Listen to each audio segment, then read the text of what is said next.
This is Ed in San Diego, and with us from the Washington, D.C. metro market is Ron Cooper. Welcome again. Thank you, Ed. Always good to be with you and your listeners and viewers. Great. This show is not political. It is about executive thinking. And Ron Cooper is an executive trainer, and we are being joined by AI note takers. So everyone be alerted to that. Um, we'll try to edit if that result turns crazy later, but in the meanwhile, they are recording. Uh, Ron, thank you so much. Reframing the problem, that's nothing new, but it seems like people have forgotten that you have to find a way to solve a problem rather than keep going down a path what makes a lot of noise and gets attention but doesn't solve the problem. No, you're right. And Ed, when I thought of the title for this, Reframing the Problem, that may or may not invoke any thoughts of vagary kind of thing. But I do think that we need to uh, try to think differently in a positive way. That when we see a problem or there's something that can be improved, what is a global perspective of producing a solution, not one that satisfies me only, but one that satisfies the global and has a very positive impact on everyone. And my purpose today, Ed,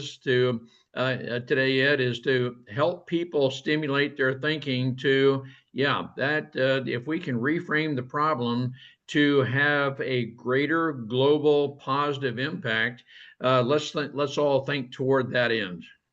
We're joined by David Edick, who's current president and director, leader of San Diego World Affairs Council, and who has personally lived for years overseas. Welcome again. Good to be here. And Ron Cooper, Dave. Hey, Ron. Thank you, Ed. It's good to be with you and good to meet you. I said Ed, David. How you doing? Yeah, good to be here, guys. Yeah, so Ron is in the Washington, D.C. metro region, and you and I are here in San Diego. Ron was concerned whether the elements going on in downtown L.A. And in some of the outlying communities of it, downtown LA. Has that impacted us in San Diego? And I said, no, it's a world away. Would you agree? Physically, yes. Yeah. Yeah, Yeah, it's very localized and highly politicized. Yep. yeah, for sure. So, Dave, before we get into this thing, what actually it's going to be part of the discussion of reframing, how to solve a difficult situation. Ron is going to focus on reframing the description of the problem as a method, and maybe that's what the negotiators in London, U.S. and China, apparently came to agreements. And I'd like to get your insights on that. Whether they somehow reframed the problems that they were having last week, and this week they seem to be on a new track. Dave? Well, that's a really that's an excellent question, and it's a really difficult question to deal with. Um, Look, the United States is interested in an economic war with China. The Chinese are uh, facing some real economic challenges in rebalancing their economy. They have a leg up on the world in terms of manufacturing. Uh, I, regardless of what is in print, the relationship between China and the United States economically and financially became very close over a generation. And tearing that apart for whatever reason is going to be a painful and time-consuming process. It's going to take time. Both countries' industries are seriously dependent on each other. The idea that either country can pursue independence is really farcical.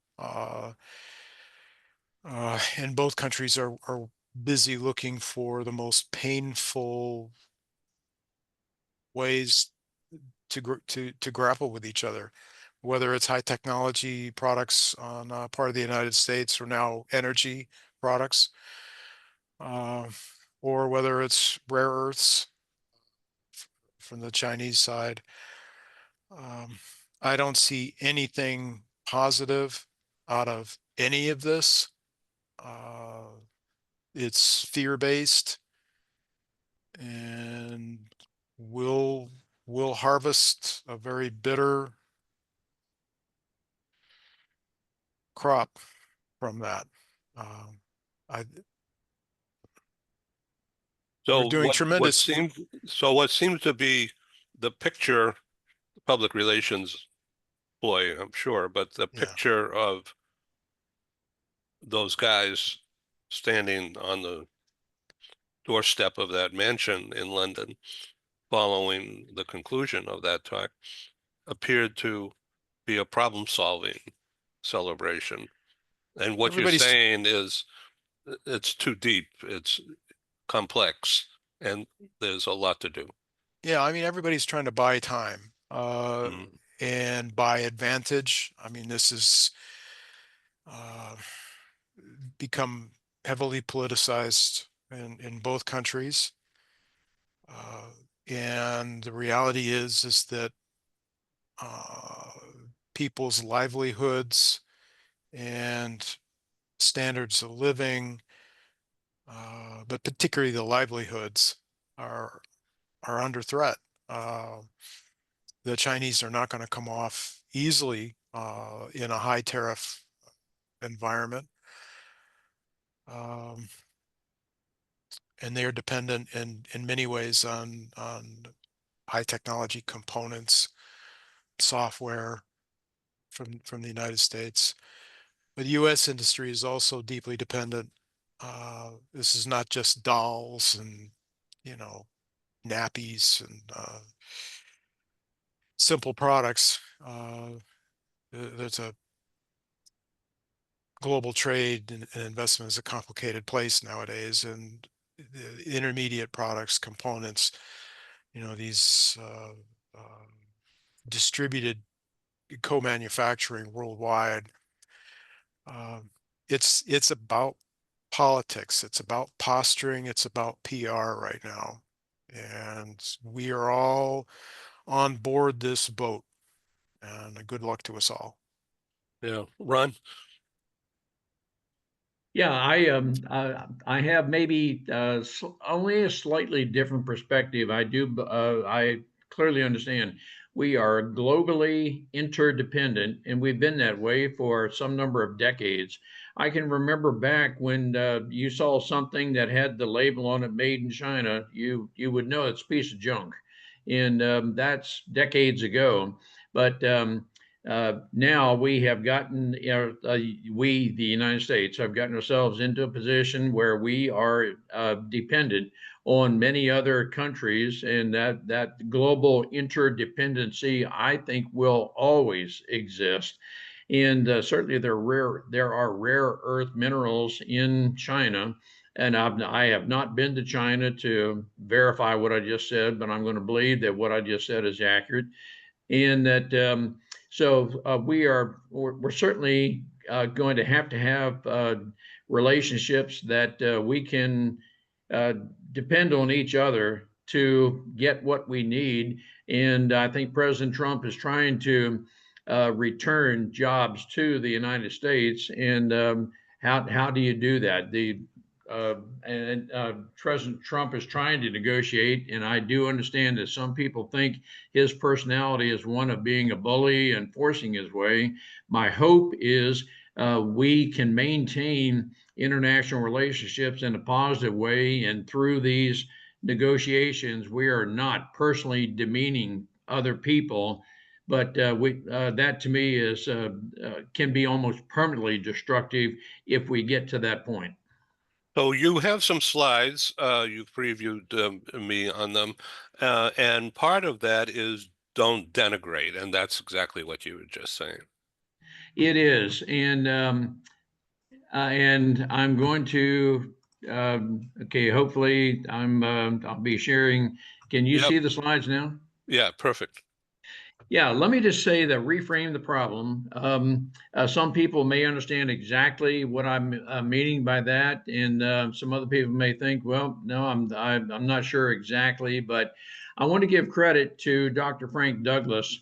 It was through my association with him and the book that he wrote, Until You Walk in My Shoes, that the term for me, reframe the problem, came about. He is the one who originated that in the book he wrote. He has retitled it to Until You Walk in My Shoes, but he has cited several cases where there were disputes within a company and became very personal.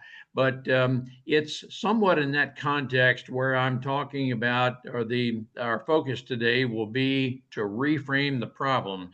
And Dave and Ed, if you have any questions as I go along, please interject, and we'll make this interactive.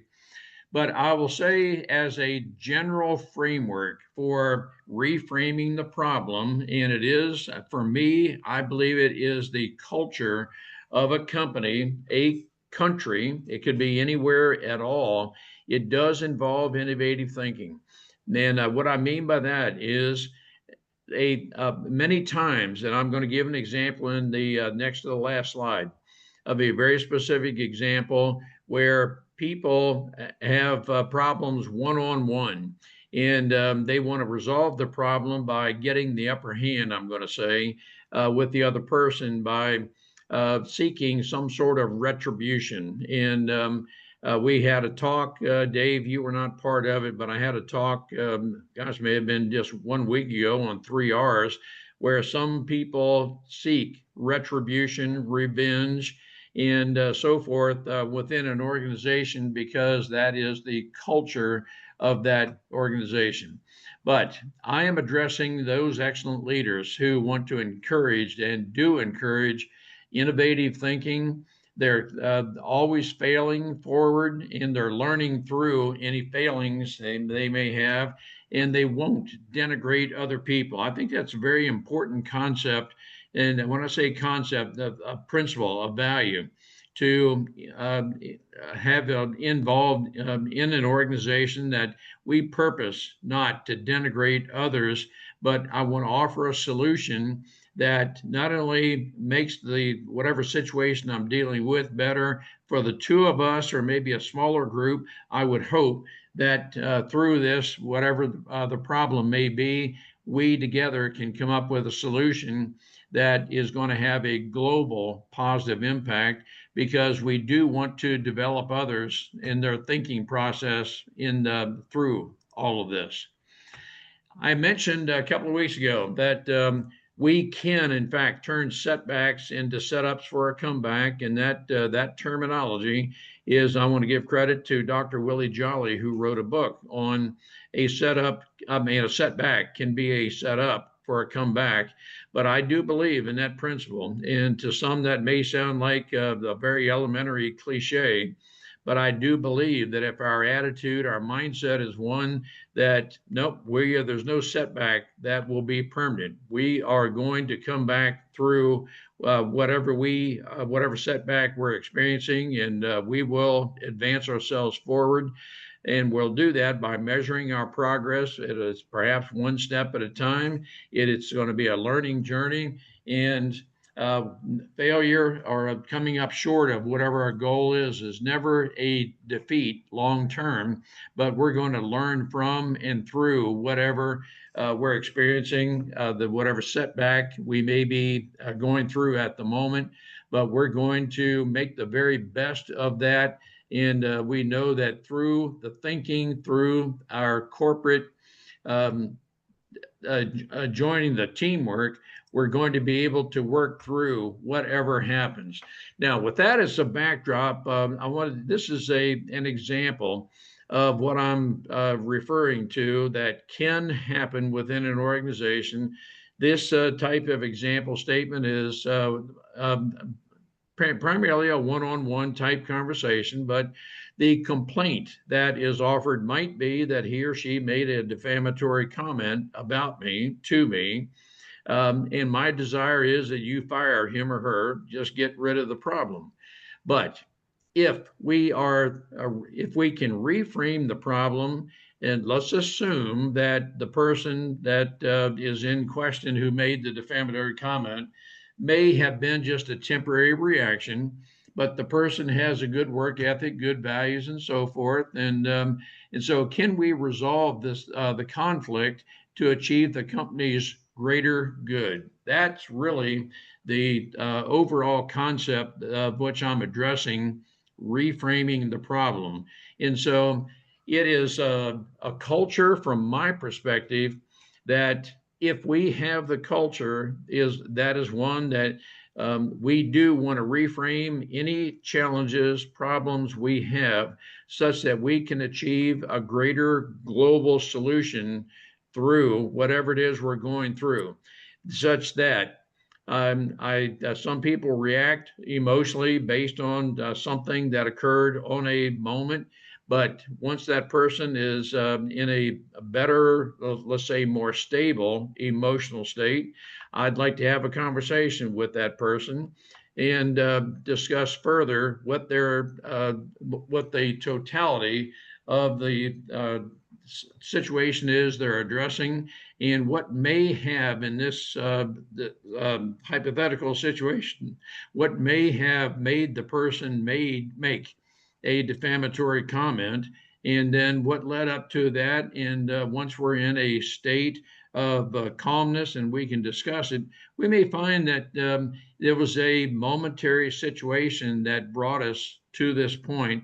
And when we have calmness, when I am the person who, through leadership, that I'm going to do what I can to bring out the best in this case, the two people, maybe we can, and my hope is we can come about a solution short of firing the person. Let's assume that the person was let's say forgiving and acknowledges it was something that a momentary reaction, and this person doesn't long term hate another person, but let's just assume it was an emotional reaction at the moment, and that with calmer attitudes, calmer times, we can reach a better global solution to all of this.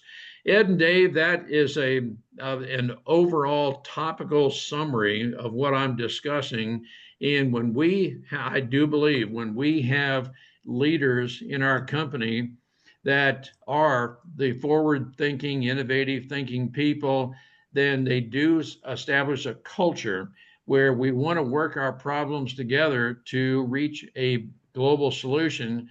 I believe it's possible, everything I'm talking about, that well, if we as leaders do establish that type culture, we can in fact work through any challenges we may be facing, any encounters, that together we will work toward a more global solution to where we can in fact get along well with each other. And with that as a somewhat of an overview, to have this kind of a culture in a company is not going to occur with one meeting. It is a culture that's established over time. But I'm very interested in any thoughts you may have about ways to help develop a culture where people do want to reframe the problem to reach a more global, helpful, positive solution. Dave? Well, in order to, it's hard to grow a company without trust. I think it's one of the foundational environmental realities for building a business is trust between people.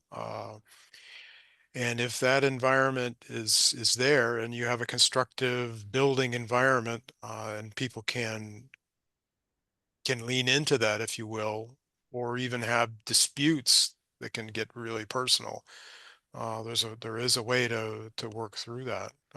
That social trust, I think, is crucial. The And you're challenge right, is, you're right on, Dave. We discussed that, Ed and I discussed that a couple of weeks ago. You must develop trust within a company, and that has to be a foundational principle.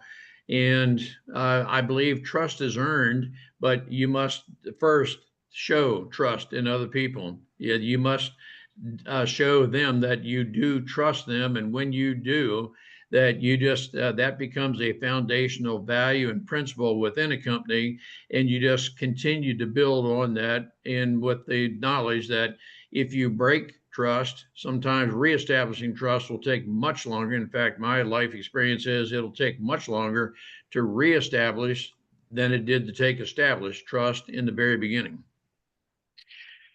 I'm wondering if there are, on the international affairs world, the old proverb of trust but verify is pulled out in situations where trust is needed but is lacking, and how to build.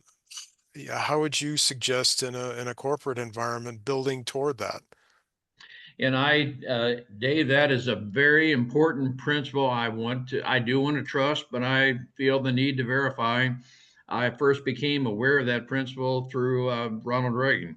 And, but I do think at times I want to tell my employees, my family, I do want to trust you, but yet I do want to verify as well. And from my perspective, maybe one or two times of verifying that, yes, I can now determine that the trust is there, that I did determine that you did follow through on, and so forth. And a matter of trust that, is pretty obvious on the surface is I will meet you at this time on this day, and I show up at that time, or if I think I may be late, I want to tell you ahead of time because I respect your time.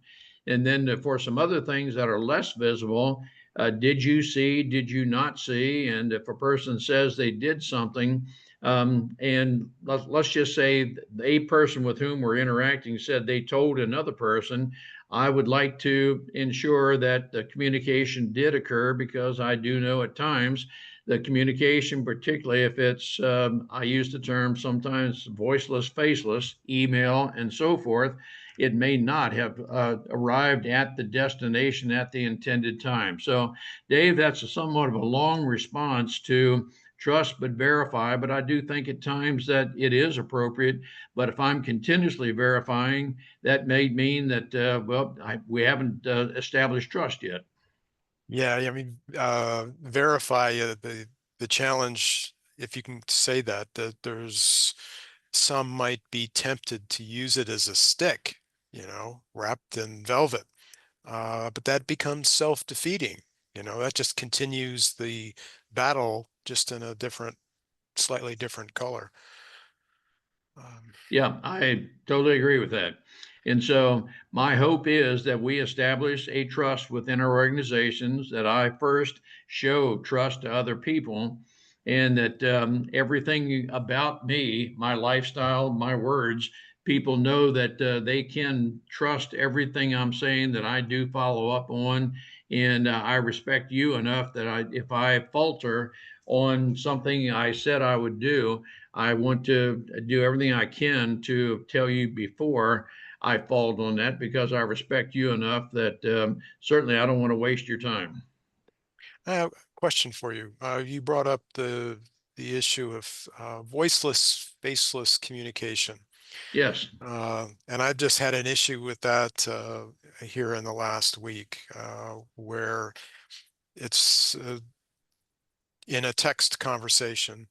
There's a lot that doesn't get transmitted, that in a complicated, dynamic situation, some types of communication are better than others. How do you go about making recommendations on that, or do you lean in one direction or another?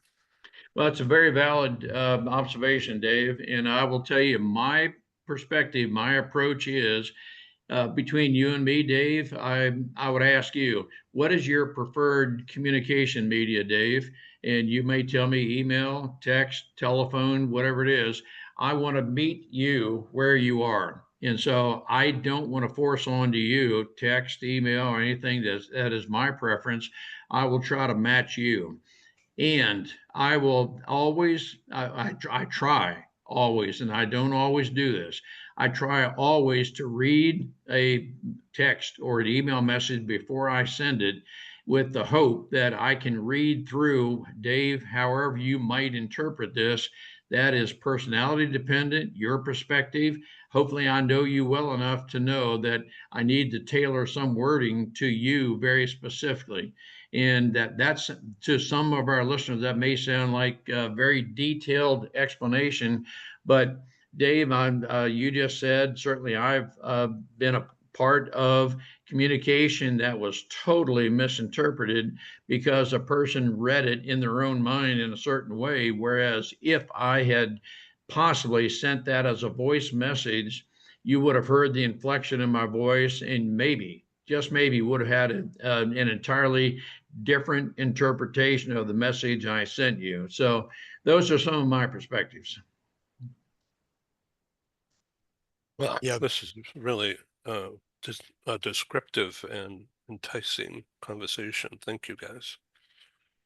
We're going to be joined in a few minutes, hopefully in the next 4 or 5 minutes, with Chris Exline, live in person and alive in Ukraine. And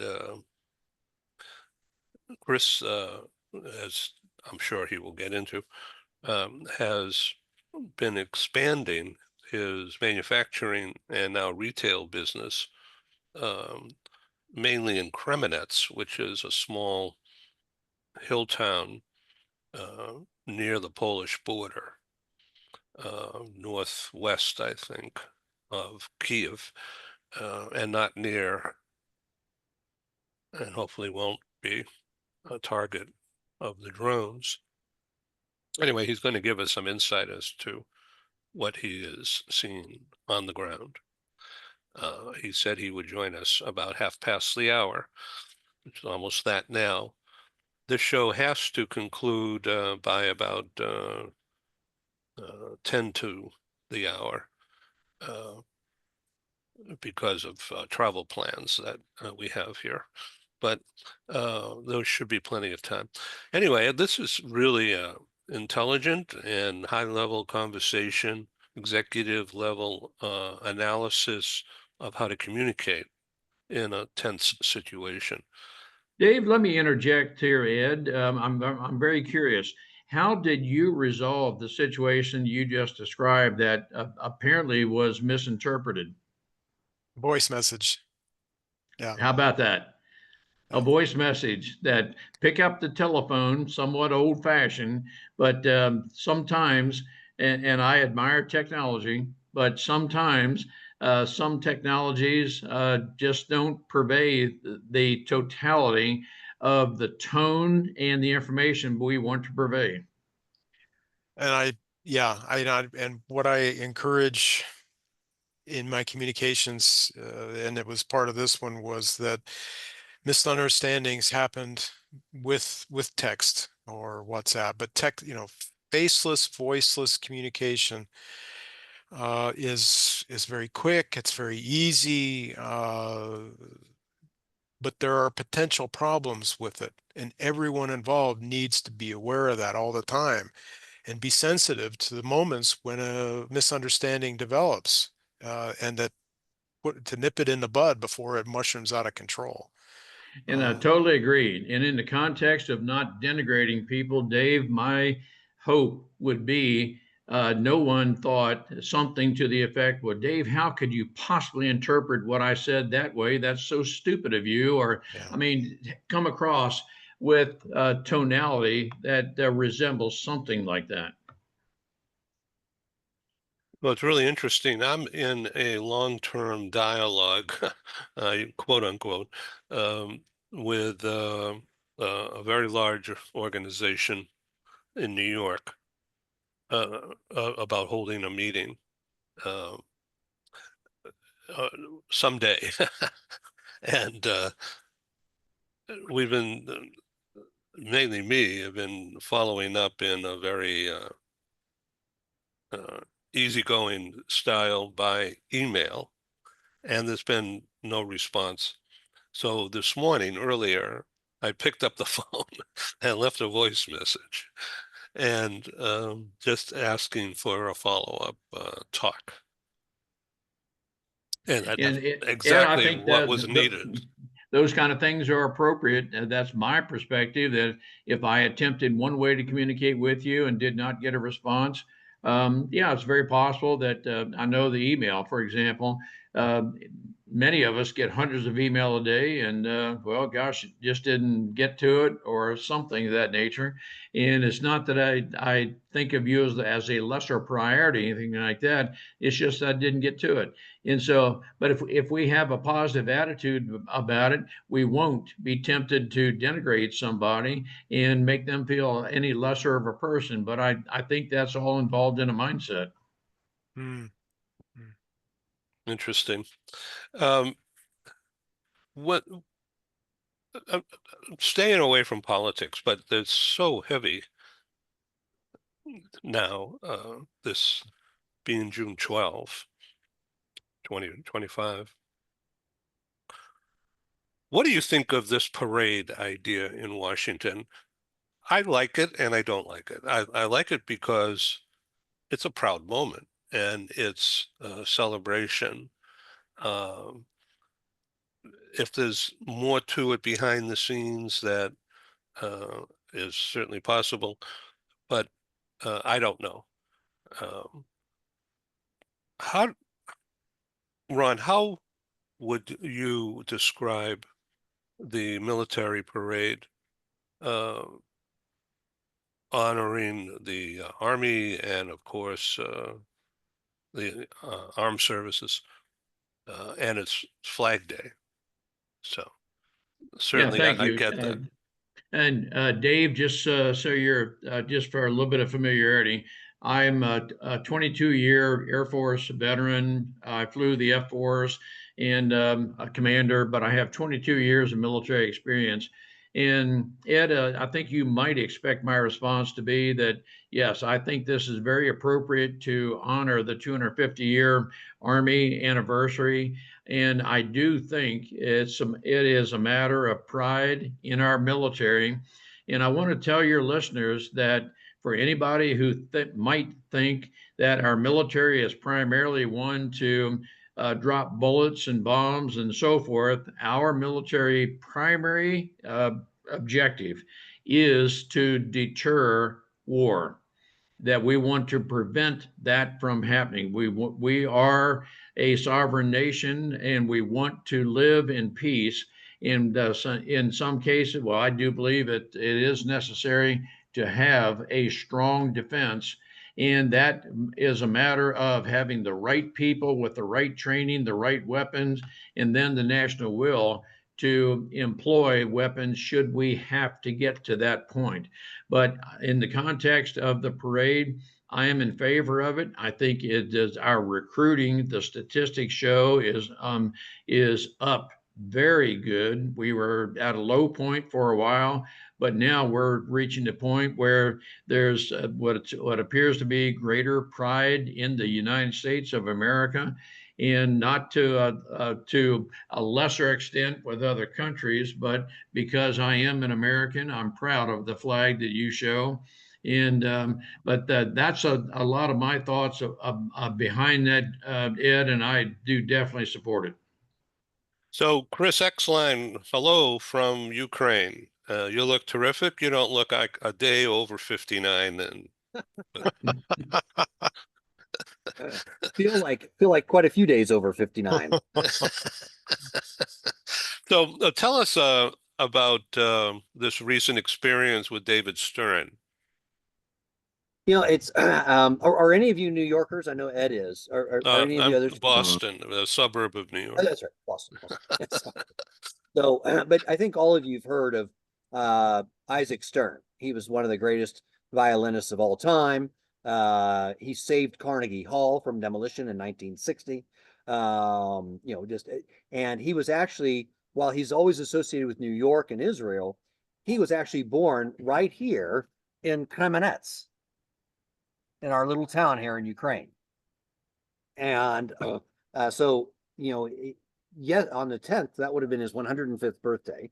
And we were the corporate sponsor that when the academy, that we've got a local college university here, and they worked to bring him, his son David Stern, here for a celebration of the life of Isaac Stern. And it was one of the most incredible events I've ever been able to participate in my entire life. David Stern had the exact professionalism, the grace that his father had. And you talk about, you know, every single waking hour of our days here is somehow consumed with the war and the evil aggression that is being assaulted upon this country and its people. And for a few hours, they were able to remember something else that's incredibly pleasant about Ukraine, something they can be enormously proud of, and to have Isaac Stern born here. I mean, he'd be like, it was he and Isaac Perlman, who are probably the two best violinists of the 20th century, and of almost of all time. So it was, thank you, Ed. It was just for us to be able to participate and underwrite this was the joy of a lifetime. So thanks for sharing that. I really appreciate your time at the end of a busy day for you. And our time here is limited to about 10, 12 more minutes. But I wanted to ask you to give us a on-the-ground report of how your business is progressing despite all this assault. Yeah, it's just one. For those of you that don't know, I'm CEO of a company called Home Essentials, and we're the largest furniture rental company in the world outside the United States. Headquartered in Hong Kong, which has been my home for 28, 29 years. But 2.5 years ago, I moved to Ukraine because I wanted my actions to be my statement. We were the first multinational company to invest in Ukraine since the full-scale invasion. We're the first furniture rental company in the country. And our company has a celebrated history. I furnished almost the entire green zone in Baghdad, most of the embassies. I was actually an interior designer on Karzai's palace in Afghanistan. I set up personally the government of South Sudan and juvenile fascia. So we were involved in wanting to lay the groundwork for reconstruction. This country will never be rebuilt, nor should it. And the situation in the country right now is just such a one of those knot in the gut tensions.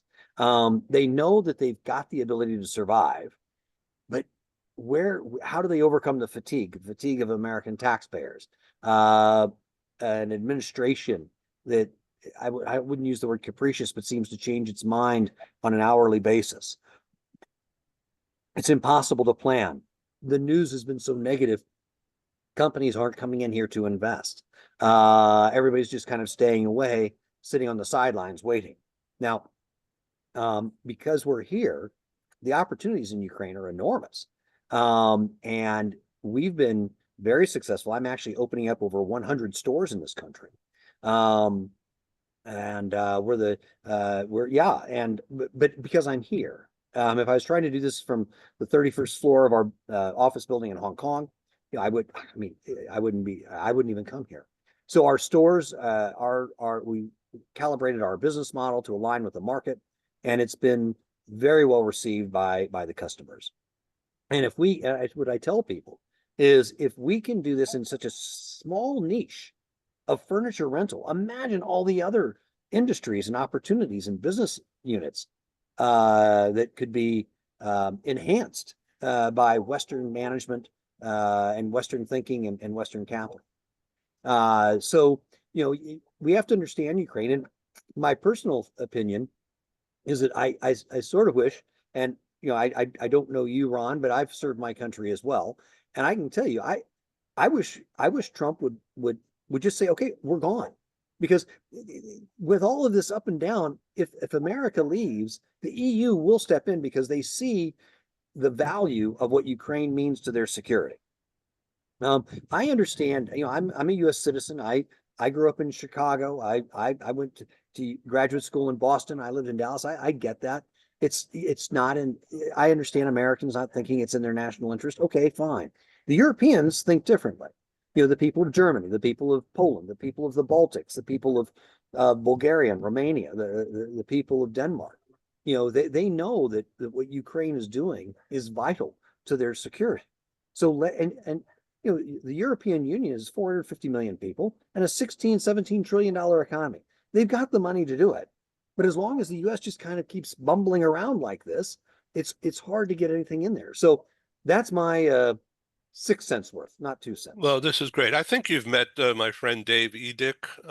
He's president of the San Diego World Affairs Council and a frequent visitor to the global meeting room here.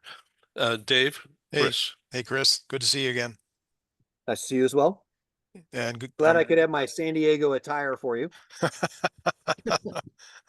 question for you, Chris. On the furniture rental, do you do any manufacture in country at all? Great question. The reason we became the largest of what we do is because I'm vertically integrated in China. When I first came here, I realized that trying to import furniture from China to here was a non-starter. So I spent the first 6 months replicating our supply chain. So yes, all of our furniture, I would say 80% of it is manufactured here in Ukraine. Right. So furniture and not just mattresses. Not just mattresses, no. No, so so right now we need to get up. I don't know, David, I don't know if you seem to have some form of retail or manufacturing background. I need to get up to about 15 stores, and then that will warrant the economic investment for me to start my own factories. Right now, we're buying up capacity of other factories, but we really need to have our own factory to make upholstered items, beds, more mattresses, sofas, some dining chairs, and things like that. To what extent, Chris, are you personally leading the executive training as well as the manufacturing and customer service training? Well, it's funny because it's part of an ongoing case study at HBS. I don't speak the language, nor will I ever. And while I'm considered somewhat customer client facing, you know, the only way businesses work here is if it's still very Soviet, so it's got to be very strict. If I can talk to customers or talk to people, I could violate my own policies. I know my own limitations. So you know, there is executive coaching. But I'll tell you, Ed, you know, and you know, you've been with me since before I even came here. The fact that I'm here, the fact that I keep coming back is inspirational to the communities that we serve. The fact that, you know, we treat our employees with a Western mentality of caring about their families, caring about their career development, caring about how we can show them a plan, that it's not all, you know, me at the head of a desk. You know, I'm the head, you're the hands. You know, and that attracts really good quality employees that want to work with us. Now, you mentioned that what you're doing is becoming a case study at Harvard Business School. So are you relaying on a regular basis through interview and through Zoom calls or what? How are you building that database? Oh well, I mean, some of my professors. I mean, I'm in constant contact with people at HBS. They've been following this quite closely and with interest. I think probably because I'm one of the only graduates that actually gives back, as opposed to just takes and destructs. But no, in all seriousness, it's not about that as much as it is, you know, showcasing the true values of America and Western business. It's that we actually do care about our employees. We understand that investing time with good quality employees pays us back more than anything else. I mean, yes, the 8,000 mattresses, yeah, it's awesome to do, but I can't add the corporate goodwill that we have gotten because of this is off the charts. I mean, we're one of the most respected companies in Ukraine. And so, you know, I mean, yes, they all feed upon each other to build the business. There's a difference between value and money, and the Ukrainians know both. I have my my business background in Eastern Russia, and the fact that you keep returning, that you are there in person, regardless of whether you speak the language, is really crucial about that you've made that personal investment, that you trust them, they're going to trust you, and that you're focusing on their development, that you're focusing on developing the company, the business, rather than stuffing your pocket and buying fancy cars. I presume you're not buying fancy cars. It's an E-Class with a private driver, not an Okay. S-Class. Very Is cool. is it bulletproof? No, no. Nor and last week, we were coming up from Ternopil here, and my driver, I told him watch out, and he swerved and hit the back end of one of these Soviet era vans, which is made out of cast iron, titanium. The E-Class didn't have a chance. And so, but David, to the seriousness of it, you're absolutely right. The default position, when you're coming into these areas, you have to understand and appreciate their culture. You may not like it, but that's the reality. And their default position is they don't trust anyone. But when you hit that inflection point where they trust you, then everything becomes a lot easier. And so we actually we modified our business model by being the first company to introduce 0% financing, no interest. And we don't use banks because they don't trust the banks. They hate the banks. And, for us, it's like, well, no, we don't, we finance all this through our own corporate cash flow, and people love it. We have a 2-page agreement. This is like how the rent to own business started in the 1960s.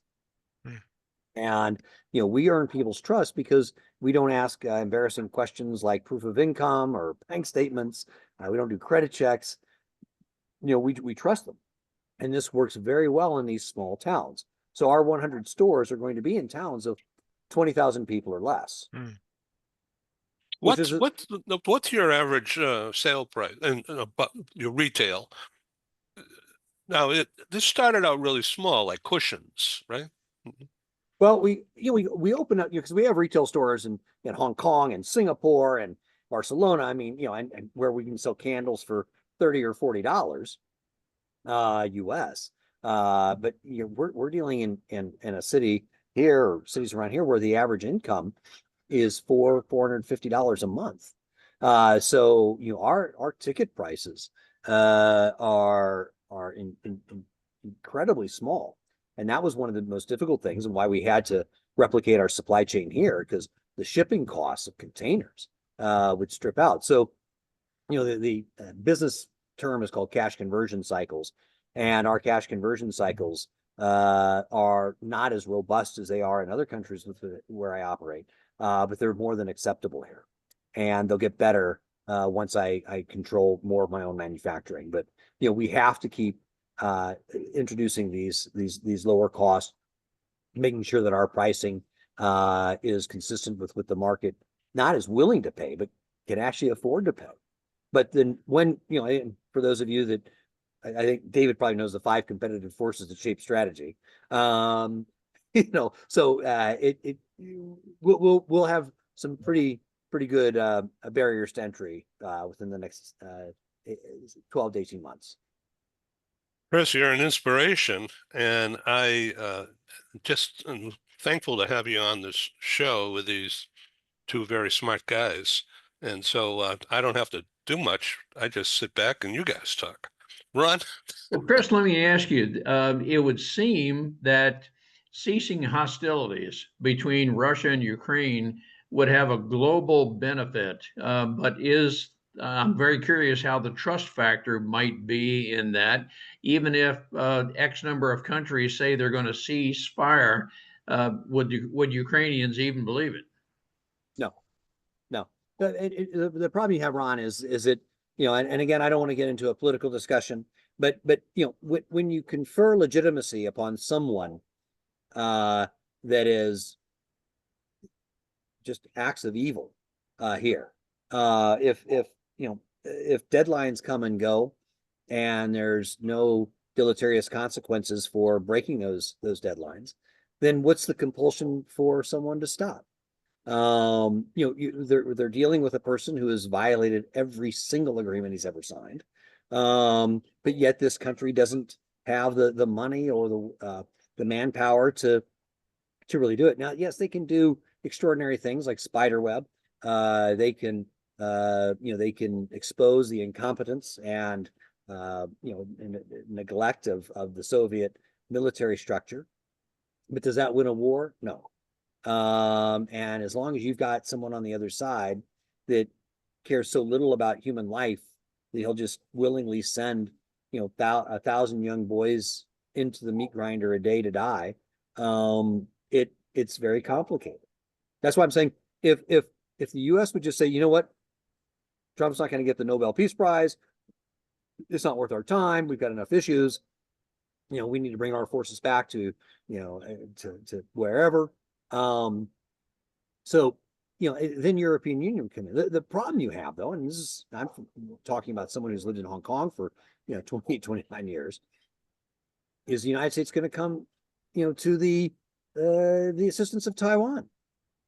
Is the U.S. going to come to the assistance of anyone? And that creates a lot more instability than peace. I mean, gosh, Ed and David, bringing our own troops into Los Angeles. I mean, here's it is. I mean, all of us are experienced executives, or I've never met an experienced executive that's successful that wakes up every day fighting with everybody, just every day fighting with everybody. At some point, it gives in. I can't explain it. I said I didn't want to talk politics. I'm here in Ukraine, and we just hope for these Ukrainian people that they have some semblance of peace, a justifiable peace that only comes with their integration into the European Union. Is there a general statement about the Ukrainians' sentiments toward the United States, positive, negative, or no sentiments at all? Great question, Ron. When I first got here, everybody was wearing USA shirts. People loved America. When Zelensky addressed a joint session of Congress and educated Americans on what the Battle of Saratoga was all over again, the love of America and American ideals was never higher. Now, after that rôle joué, or the theater of the Oval Office, publicly humiliating Zelensky, they continue to question what is America. They don't really know what America is, and that engenders a succession of struggles. Secretary Pete Hegseth just said that they're going to be dialing down aid to Ukraine in 2026. So it's really just a source of confusion. They don't understand it, nor should we expect them to. Right. Chris, let me ask. Just 1 second, and we have less than 10 minutes remaining, so I'll certainly get to you in just a second. So, Chris, does the European Union stand ready to give Ukraine membership immediately? The problem that we had, now I've also lived in Madrid for 20 years, so it's the problem that we've had in Europe is that we can't do anything in Europe unless we have an effective chancellor of Germany. We finally have one, and it took Merz longer than anticipated, but since he's become chancellor, he's been making extraordinary quick, rapid strides. And so now, yes, with Merz there, he can slap down Orban, slap down Fico. We've got Donald Tusk in Poland, Macron in France. So you'll see we just can't get anything done in the European Union without a strong chancellor, which we now have. Interesting perspective. Dave? Yeah, I was curious about your experience talking about politics. For your business, you are going to interact with local administrations. regional administrations, or maybe even the national administration in Kiev, and it's separate from politics. Okay, you know, the war is going to come and go, and it isn't going to, you know, no one on this call is going to have a material impact on it. But in terms of the business that you're doing, what's your experience there with administrative interaction? You know, that's a great question. When I first came here, I would say 20-30% of my time was meeting with mayors and, you know, chairmen and government people and all this other stuff. Talk about a waste of time. Absolute waste of time. We want nothing to do with the local, regional, or federal governments. Nothing. In fact, we've refused to bid on tenders that have been offered. We've had people, regional authorities, that have called us, asked us to submit a tender for proposals, and we've said no. You know, dealing with these, because these local governments, they don't, they fear the West, they fear the European Union because of transparency. And, you know, David, I don't know you well enough. My company, we're a qualified contractor, which means that we've been fully vetted. We continue to work with the State Department, the European Union, the Foreign and Commonwealth Office of the UK. We still work with them on a daily basis. We have zero corruption, never an instance of it, and nor would we. And so, you know, and you deal with, you start talking to these people, and they keep on going back to this kind of trading mentality, this you know, oh yeah, well, I can offer you this, or we can offer you this, or why don't you come and we'll do this. And it's like, no, thank you. So, you know, and we've discovered that the best way to grow our business is to do it through having a damn good business and focusing on our customers. And my customers are not in the mayor's office or in the city council. Yep. Got it. Thank you. Ron Cooper, the Cooper culture. Tell us about the Cooper culture as we come to a close, and you can show that slide if you want about how to contact Ron Cooper. Thank you, Ed. I appreciate that. We are the Cooper culture. I am CEO of the Cooper culture and the founder, and we specialize in executive coaching, leadership, and I'm trying to pull up the slide that I want to show us. But I specialize in executive leadership, culture, and team building. And what we do with that is create cohesive teams with various countries. And Chris, as you were talking about, and Dave, and before you came on the line, Chris, we're talking about trust. One of the principal things I help develop within corporations is the trust factor, to where what we say is our bond, and you can go to the bank, so to speak, on that. But that's a part of what our company is about. And we are both a domestic in the U.S. and an international company. And Chris, if there would be an opportunity to work with anyone within your sphere of influence, and Dave, we would welcome that opportunity. So more about all this later. You'll each get a copy of this program during my evening. So feel free to circulate it, and please come back and let's go deeper. Let's go to the next page, the next chapter, if you will. Globalbusinessnews.net is our company.